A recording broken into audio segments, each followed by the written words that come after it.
सजना फरियादां ने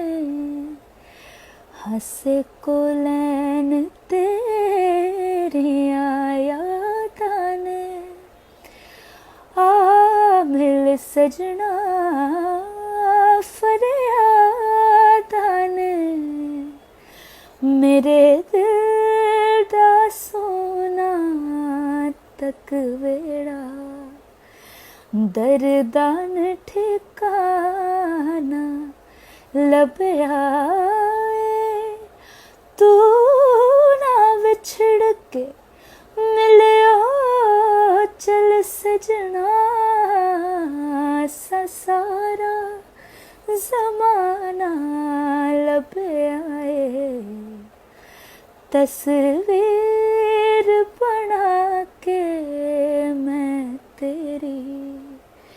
जीवन दा बहाना लभया तस्वीर